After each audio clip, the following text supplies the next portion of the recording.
much, heavily industrialized cities. But now they recognize they need a transformation, because you may not know that the soil contamination rate level, and then groundwater, and then surface water is all contaminated. So in the last decades, that Funan province put a lot of effort and also borrow a lot of money from the international donors as well to clean up their environment. So they're inherited in a lot of a problem. And then just 2 years ago, that Shangtan has been designated as a low carbon city. And low carbon city, what that means, this is a sort of a working definition that we are trying to promote. It's nothing really different than our sustainable development goal, but you can measure by the progress in the carbon reduction. But also what we want to achieve is that this sustainable development in the low carbon direction, we need an integrated approach.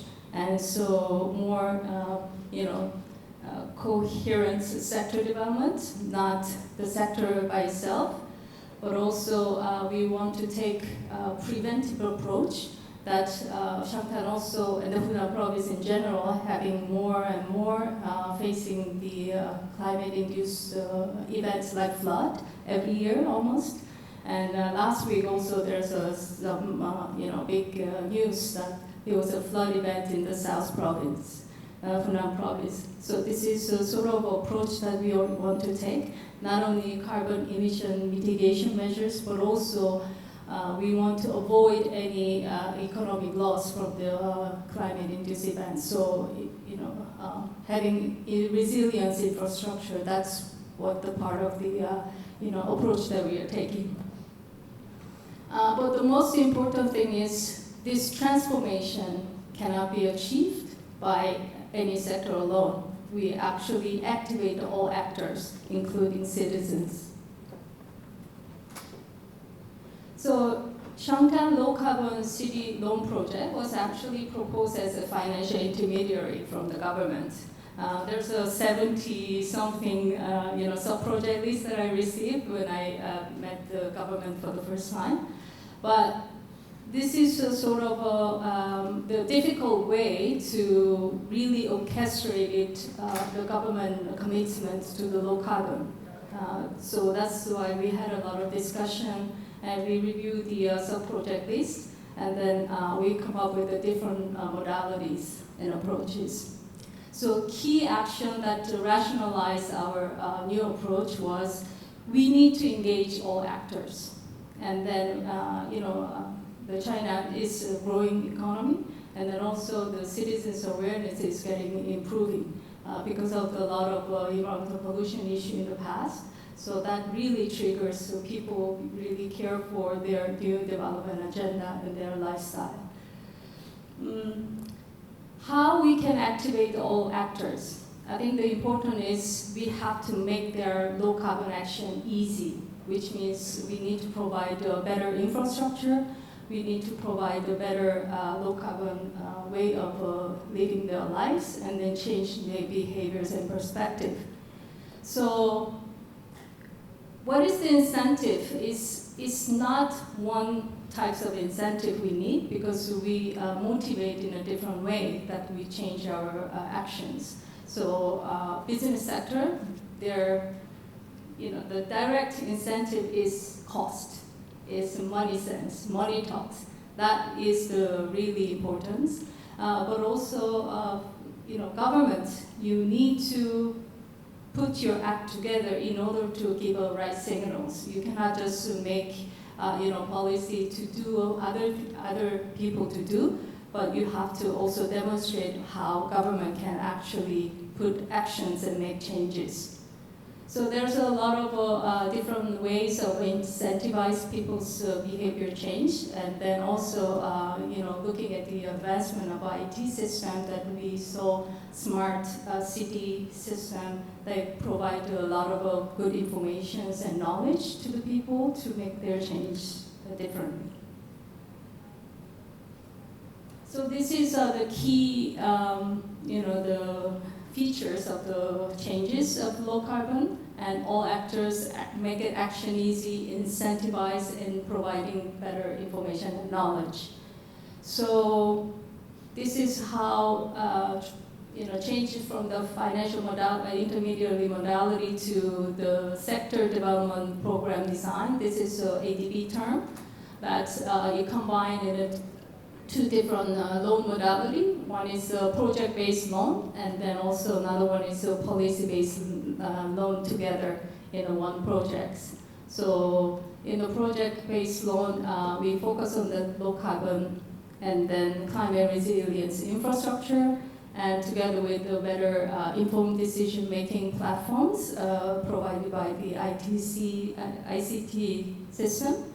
And then also we try to create a market and then give a right signal to the market by introducing green public procurement.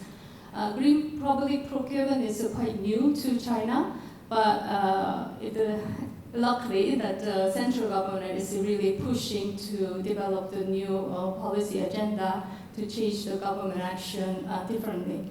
So which means I think the last 20 years, I think European country also, talking about the green public procurements, looking at the public purchasing power, which is almost like 30% of the whole economy, that is translating into how, the change the market sign. So this is a sort of an idea that the green public procurement came in, because government purchase services, products as well as project. They can have a power to design what they're going to purchase, what they're going to provide, purchase the services, and then also developing different projects. And then that also, part of the big drivers, but also we are looking at the different types of policy reform that actually change the low carbon and climate resilient infrastructure more usable. And there are also three questions. Why bother to do the innovation? And I think all our director mentioned the right way. There's no really financial incentive that we have. It's just doing the right thing. Because we have a lot of experience outside of ADB before we join. But if we know some value addition and information and knowledge that we can share, why not? I think that is the most, biggest incentive that I have. And then just doing the right thing is hoping that make something different. So that is my motivation. The biggest challenges is that the government has, different settings that may be not desirable for the changes. For instance, Changtan has serious environmental pollution, and they borrowed a lot of money to do the cleaning up. So right now, the Changtan is the #1 in the local debt in the entire Hunan province, which means our loan will give additional depth and the difficulty to pay back. So we have to really come up with the project design that is not really heavily burdened on their payback capacity, but try to bring a different way that they can make changes, but also it doesn't have to put a lot of pressure on their financial sustainability. The challenges is actually I'm receiving every day. Last week I went to Changtan after a couple of months delay because there was a government restructuring happening in China. So the focal authority has been changed, and the restructuring that makes delay another couple of months. So this is another challenge. And then also last week I went to Changtan and they informed me that the mayor has changed because previous mayors got involved with some anti-corruption issue. So there's a political challenges ahead, and then also they're lost in the institutional learning, and then so that is another challenge that we have. And in terms of project scoping and then redesigning and due diligence. So we need a lot of coordination with the different departments. And then, without strong leaders, it's really difficult to put different bureaus in one table. So there's a lot of difficulties in institutional settings and then governance perspective. But also in policy-wide in China, if you're looking at it, there are some many incoherence you can identify. For instance, e-buses and the e-vehicle is a big push in China. But however, there's a regulation called that after 8 years of use of any buses has to dispose, which means our technology of e-buses can last 15 years, but because of the regulation, they have to dispose after 8 years. So there's a big loss that we can expect. So those are the incoherence policies is embedded. So this is the area that we have to tackle from the policy reform. So sometimes we are highlighting providing the better infrastructure, but when you're looking deeper, then there's a lot of policy support and policy reform that we can really help to changes. What is the biggest value to the DMC? I think that was the one of the question that I had to answer. For me, there's a lot of gaps between the central government of China and the local governments. When you really go down to the small cities like Shanghai, they're not aware of what's the development vision that the China government has, and then they're putting out to a lot of good innovation and then good policy has been in place, but they don't know how to put into localized actions. So there we are trying to help Shanghai government to bridging the gaps by designing and helping the local action in their policy reform. For instance, in April this year, the China government put the national guidelines on the green technology innovation. And they mention actually on the green procurement policy. So this is a very good timing, but they don't know what it is. So that is the area that we really want to ADB experts can, and ADB higher expert can help really designing the local action. So those are my answer to the 3 questions. Thank you.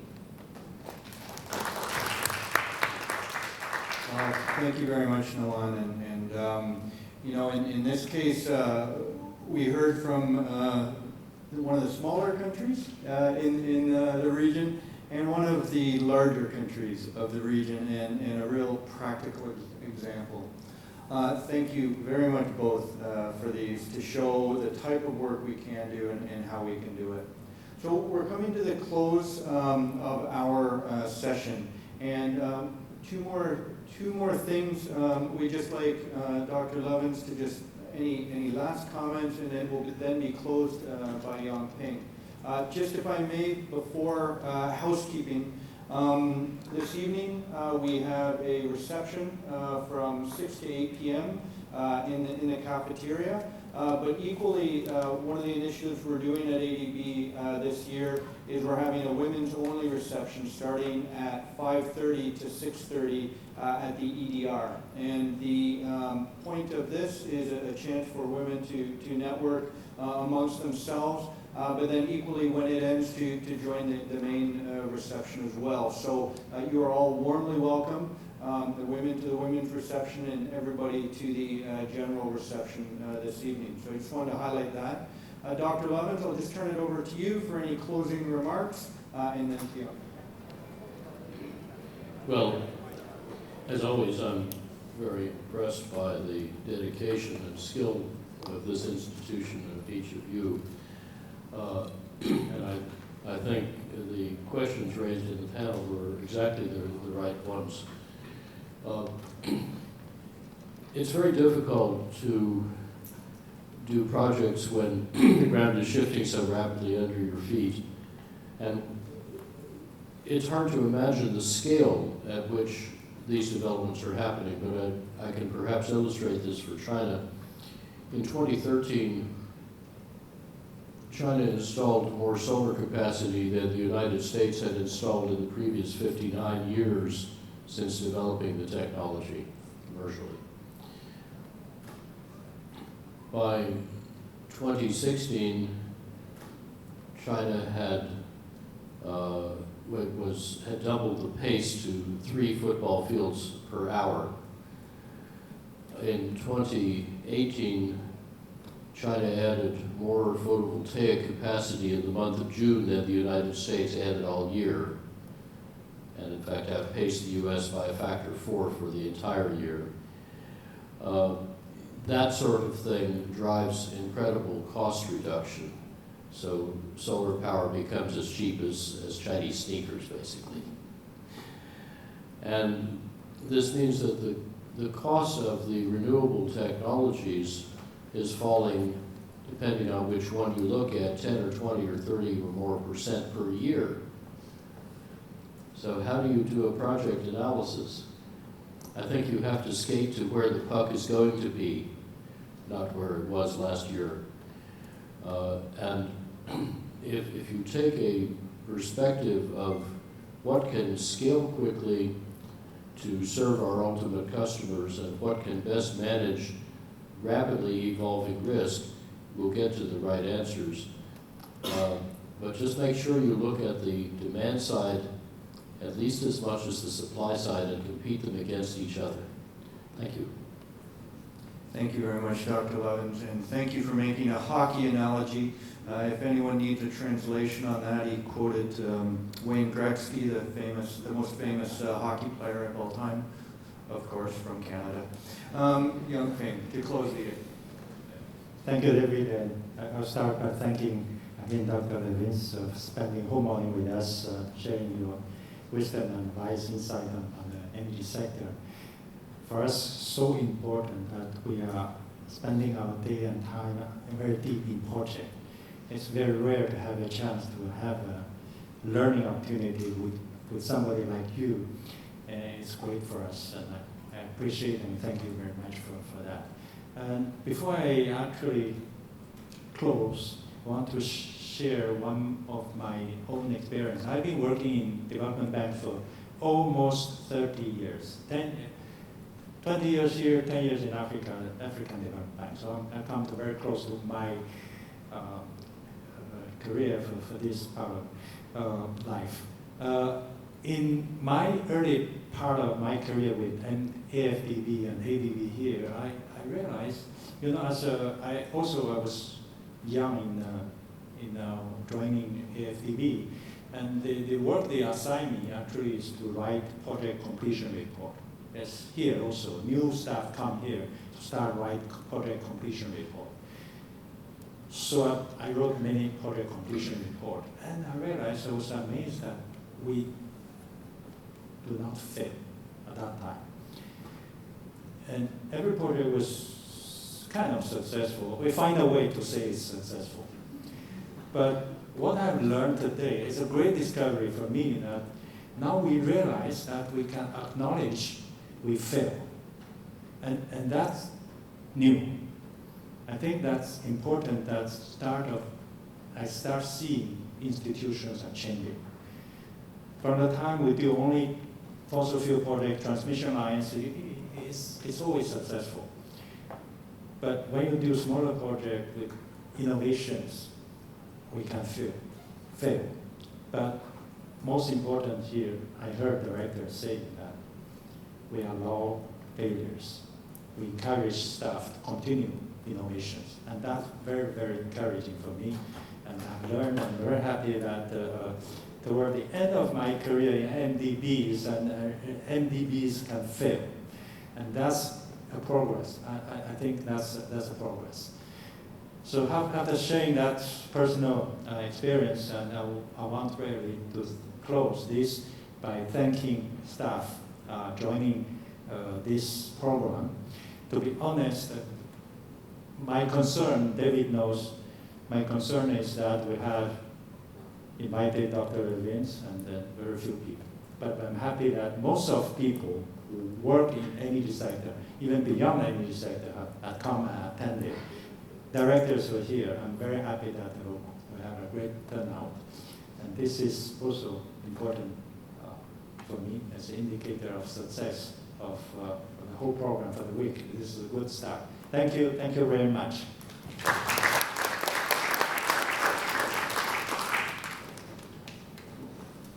One last housekeeping announcement. I just want Roy from RMI to stand. He works in their Southeast Asian division and will be here together with Amory and Ethan all week. Please talk to them. They are very curious and interested to learn more about us and share their work. Thank you.